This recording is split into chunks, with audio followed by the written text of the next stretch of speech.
Saudara Menteri Perdagangan era Presiden Jokowi Thomas Trikasih Lembong dan Sekjen PD Perjuangan Hasto Kristianto mendapat pengampunan hukum. DPR menyetujui pemberian abolisi dan amnesti yang diajukan Presiden Prabowo Subianto. Dengan pemberian pengampunan ini maka Tom Lembong dan Hasto dibebaskan dari hukuman. Dua terpidana yang baru dijatuhi vonis hakim, yakni mantan Menteri Perdagangan era Presiden Jokowi, Thomas Trikasih Lembong, dan Sekjen PDI Perjuangan Hasto Kristianto mendapat pengampunan hukuman. Tom Lembong mendapatkan abolisi atau seluruh proses hukum dalam kasus korupsi impor gula dihentikan. Sementara Hasto diberi amnesti alias penghapusan hukuman tindak pidana. DPR menyetujui pemberian abolisi dan amnesti yang diajukan oleh Presiden Prabowo Subianto. Berdasarkan pertimbangan, DPR menyetujui permohonan Presiden untuk memberikan abolisi pada Tom Lembong dan amnesti pada 1.116 orang terpidana, salah satunya Hasto Kristianto. Atas pertimbangan persetujuan DPR RI tentang pemberian abolisi terhadap saudara Tom Lembong. Persetujuan atas dan pertimbangan atas Surat Presiden nomor 42/07/2025 tanggal 30 Juli 2025 tentang amnesti terhadap 1.116 orang yang telah terpidana diberikan amnesti, termasuk saudara Hasto Kristianto. Menteri Hukum Supratman Andi Aktas menyebut pemerintah mempertimbangkan kontribusi Hasto dan Tom Lembong kepada negara. Selain itu, pemberian abolisi dan amnesti kepada Tom Lembong dan Hasto untuk merajut kebersamaan dengan seluruh elemen politik bangsa. Pertimbangannya sekali lagi dalam pemberian abolisi ataupun amnesti itu pasti pertimbangannya demi kepentingan bangsa dan negara. Kondusivitas dan merajut rasa persaudaraan di antara semua anak bangsa dan sekaligus mempertimbangkan untuk membangun bangsa ini secara bersama-sama dengan seluruh elemen politik, kekuatan politik yang ada di Indonesia. Jadi itu yang kami ajukan kepada Bapak, tentu dengan pertimbangan-pertimbangan subjektif yang saya sampaikan bahwa yang bersangkutan juga punya punya prestasi ataupun punya kontribusi kepada Republik.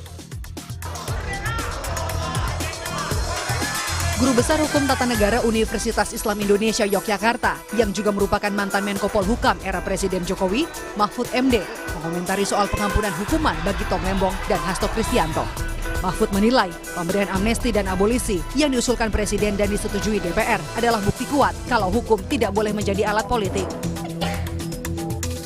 Teriakan masyarakat yang bersumber dari public common sense tentang rasa keadilan sekarang membuahkan hasil. Saudara Hasto Kristianto dan saudara Tom Lembong yang keduanya telah divonis dijatuhi hukuman penjara oleh pengadilan negeri, sekarang mendapat amnesti dan abolisi yang artinya keduanya nanti harus dibebaskan.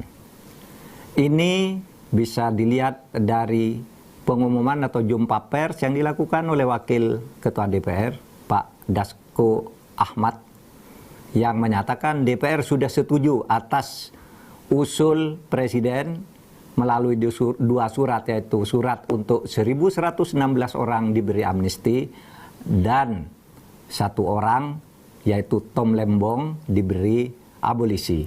Saudara Hasto termasuk yang diberi amnesti. Tapi yang terpenting sekarang jeritan hati nurani masyarakat agar hukum tidak dijadikan alat politik. Agar hukum itu ditegakkan hukum sebagai hukum. Bukan karena pesanan politik, sekarang memberi harapan baru kepada kita bahwa hukum akan mulai ditegakkan dan mudah-mudahan ini akan berlanjut. Kuasa hukum Hasto Kristianto merespons amnesti yang diberikan Presiden Prabowo. Lewat pesan yang diterima Kompas TV, tim kuasa hukum Hasto, Yohanes Tobing berterima kasih pada putusan Presiden yang menggunakan hak prerogatifnya sesuai dengan Undang-Undang Dasar 1945 Pasal 14. Namun, Yohanes bilang pihaknya menyerahkan segala prosesnya pada pengadilan dan jaksa penuntut umum. Abolisi adalah hak istimewa dalam pemberian dan penghapusan tuntutan pidana kepada terpidana. Mengutip Kamus Hukum Dictionary of Law Completed Edition tahun 2012, abolisi adalah hak untuk menghapus segala konsekuensi dari vonis pengadilan, termasuk menghapus tuntutan pidana bahkan meskipun hukuman sudah dijalani. Pemberian abolisi harus dilakukan dengan memperhatikan pertimbangan Dewan Perwakilan Rakyat Indonesia. Pemberian abolisi diatur dalam Pasal 14 Undang-Undang Dasar 1945 dan Undang-Undang Darurat Nomor 11 Tahun 1954 tentang amnesti dan abolisi. Masih dari sumber yang sama, amnesti merupakan pengampunan atau penghapusan hukuman yang diberikan kepala negara kepada seseorang atau sekelompok orang yang telah melakukan tindak pidana tertentu. Amnesti dapat diberikan tanpa pengajuan permohonan terlebih dahulu. Dengan pemberian pengampunan ini, maka Tom Lembong dan Hasto Kristianto dibebaskan dari hukuman. Tim Liputan, Kompas TV.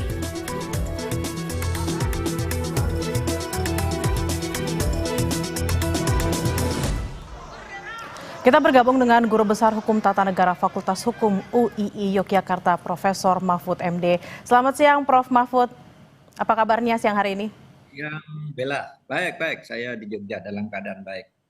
Begitu, alhamdulillah. Prof. Mahfud, apa tanggapan Anda soal penghapusan hukum bagi Tom Lembong, soal aturannya dan juga timing yang diberikan pasca vonis? Karena ada juga yang berpendapat bahwa abolisi harusnya diberikan setelah harus diberikan ketika pengadilan sedang dalam tahap penyidikan atau tahap penuntutan, bukan setelah diputus pengadilan.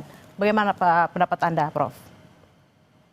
Ya, pertama kalau kesan saya merasa sangat gembira ya. Di malam juga tidur dengan nyaman, tidak terhantui oleh pikiran-pikiran lain yang yang agak buruk, tapi semuanya menjadi manis rasanya. Jadi benar nih yang dilakukan oleh Bapak Presiden karena proses pengadilan terhadap Tom Lembong dan Hasto itu kan jelas sekali sangat politis, bukan hukum, dan nampaknya dipaksakan untuk keduanya. Dan oleh sebab itu, lepas dari soal definisi, kalau definisi ada yang mengatakan seharusnya diberikan dalam penuntutan sebelum vonis dan sebagainya. Itu teorinya begitu. Bahkan teori tentang amnesti dan abolisi itu di Indonesia sudah lama tidak menganut teori, tapi menganut praktek yang berlaku yang tidak sama dengan definisi yang tadi kata Mbak Bella itu tidak benar. Seharusnya saat dituntut sebelum divonis itu enggak. Amnesti itu aturannya sebenarnya teori dasarnya adalah satu pemberian pengampunan sebelum diproses pengadilan. Amnesti. Kalau abolisi ketika sedang diproses. Nah, tetapi dalam praktek di Indonesia amnesti itu, terutama sejak zaman Pak Habibie, dulu orang sudah divonis, sudah lama di penjara pun diberi amnesti, seperti Bintang Pamungkas, gitu, Muchtar Pakpahan, gitu. Dan oleh sebab itu tidak perlu diperdebatkan lah soal definisi-definisi itu. Yang Anda kutip tadi dari Kamus Umum tentang arti amnesti dan arti abolisi itu benar, tetapi juga tidak dilanggar sama sekali oleh keputusan Presiden untuk memberi amnesti dan abolisi ini. Itu aja. Jadi kita harus sambut gembira. Ke depannya hukum tidak boleh lagi memberi kesan dipaksakan karena pesanan politik. Itu kan tidak bisa dihindari bahwa ada kesan pesanan politik, apalagi kemudian vonis hakimnya itu ngaco gitu ya.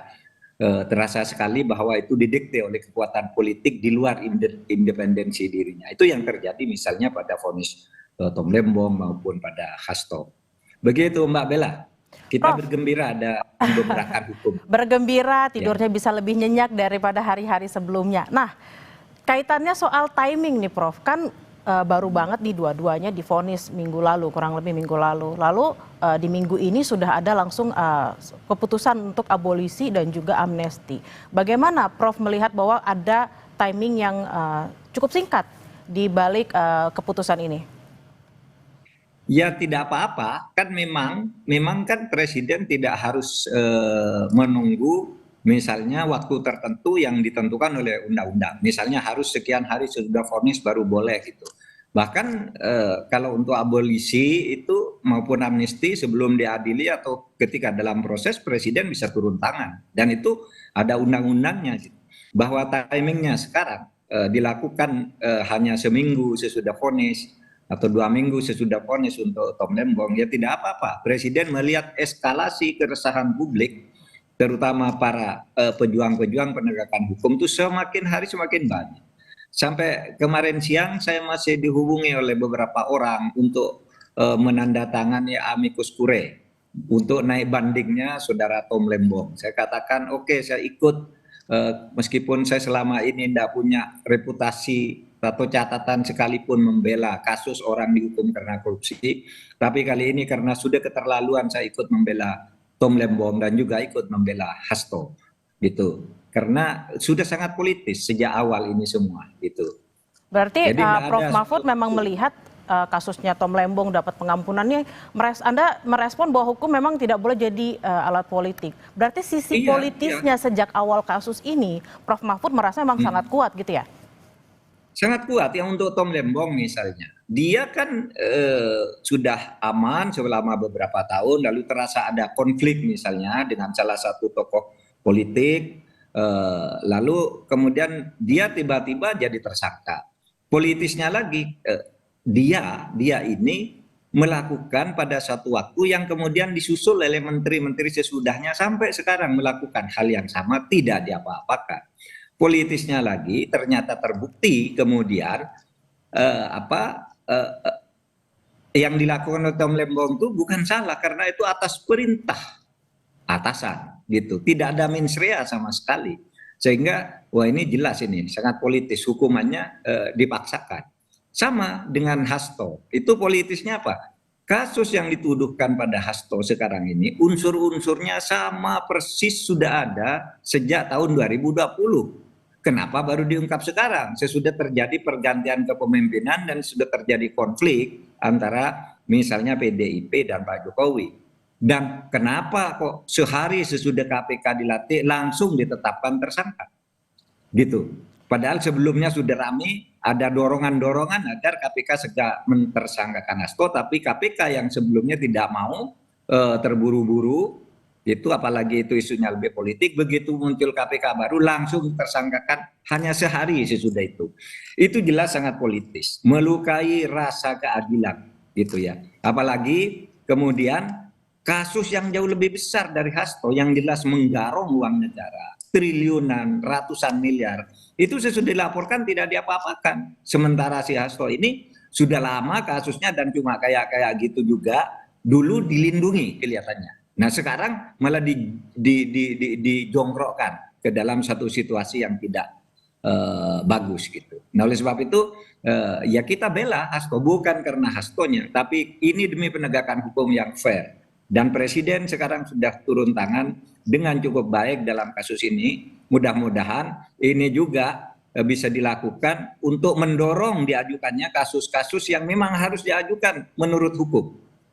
Memenuhi syarat menurut hukum untuk diajukan ke pengadilan dan mencegah orang dikriminalisasi atau dipolitisasi seperti yang terjadi pada Lembong dan Hasto ini.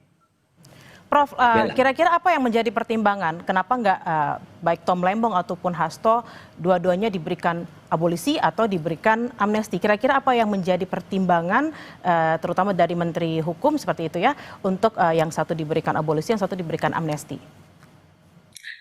Saya juga masih menunggu karena kalau amnesti itu kan teorinya diberikan kepada orang sebelum diadili. Tapi dalam prakteknya itu Pak Habibie memulai kepada orang yang sudah dihukum pun diberi amnesti namanya. Waktu zaman Pak Jokowi memberi amnesti kepada orang yang sedang dihukum yaitu Saiful Mahdi, itu sudah mau habis masa penghukumannya lalu segera diberi amnesti agar dia tidak selesai menjalani hukuman. Kalau selesai menjalani hukuman itu namanya diberi rehabilitasi atau gerasi gitu. Nah kalau amnesti itu sebelumnya. Nah ini diartikan oleh pemerintah sejak zaman Pak Habibie itu, sejak zaman Pak Jokowi, sejak zaman Pak SBY diartikan sebelum inkrah. bukan sebelum diadili atau sedang proses diadili. Nah, dalam hal ini kasus Tom Lembong dan Hasto ini saya juga belum tahu apa bedanya sih, kan sudah sama-sama vonis, sudah sama-sama diadili. Nanti kita lihat saja bunyi kepresnya apa. Kan untuk masing-masing itu kan pasti ada alasannya gitu. Dan yang untuk Hasto ini kan banyak memang. Amnesti kan biasanya kolektif ya. Kalau abolisi itu personal, pribadi kepada orang. Kalau kolektif itu misalnya pengikut pemberontakan Kahar Musakar yang pimpinannya udah dieksekusi, maka pengikutnya tidak akan diadili, turun masuk ke pangkuan Republik. Itu kolektif, banyak sekali. Sama dengan PRRI dulu, pimpinannya kamu turun dari hutan-hutan kembali ke kota, mari membangun Republik, kamu tidak akan diadili. Itu namanya amnesti sebelum diadili. Tapi sekarang dalam praktek hukum sudah berubah. Tidak apa-apa, substansinya yang dilakukan oleh Pak Presiden ini menurut saya sangat tepat dalam situasi politik seperti sekarang ini, ketika politik sedang mau menjadi panglima ke arah yang lebih anarkis di tingkat masyarakat dan menjadi agak elitis di tingkat pemerintahan. Nah, langkah yang dilakukan oleh Pak Prabowo ini salah satu kunci untuk menuju perbaikan. Oke, Begitu, Prof. Bella. Lalu Prof kan sudah diberikan, Presiden sudah meminta izin ke DPR, DPR sudah memberikan persetujuan. Lalu setelah ini apalagi prosesnya, Prof? Tinggal kepres. Kalau pengalaman saya dulu waktu memberi amnesti pada Saiful Mahdi di Aceh, dia itu dulu dihukum karena mengkritik fakultasnya melalui medsos gitu, bahwa medsosnya enggak benar gini, lalu dia diadili memfitnah, kemudian dihukum. Kira-kira kurang seminggu sebelum dihukum, kita mintakan amnesti agar hukuman itu dianggap tidak ada. Karena kalau seminggu sesudah itu dia lepas hukuman, berarti dia tidak bisa amnesti. Yang dia bisa minta adalah rehabilitasi atau gerasi gitu. Nah, kalau gerasi itu harus mengaku bersalah. Oleh sebab itu waktu itu kita kejar gitu. Nah, jadi tidak ada masalah Mbak Bella. Ini tinggal implementasinya nanti kita lihat kepresnya. Karena kalau memberi amnesti dan abolisi menurut pasal 14 ayat 2 Undang-Undang Dasar itu memang minta pertimbangan DPR. Tadi ada yang menyebut-nyebut bagaimana Mahkamah Agung, bagaimana Jaksa Agung. Tidak perlu. Kalau amnesti dan abolisi tidak perlu pertimbangan Mahkamah Agung. Kalau gerasi dan rehabilitasi baru minta pertimbangan Mahkamah Agung. Kalau Presiden itu secara internal biasanya paling manggil Jaksa Agung, Menteri Hukum dan HAM ditambah Kapolri. Gimana ini gini, saya buat ini, cuma itu lalu disampaikan ke DPR. Tapi itu tidak ada sebenarnya keharusan ditempuh menurut konstitusi minta pertimbangan ke Jaksa Agung atau polisi, tapi di internal kepresidenan sendiri biasanya manggil menteri-menteri dan Jaksa Agung dan Kapolri biasanya.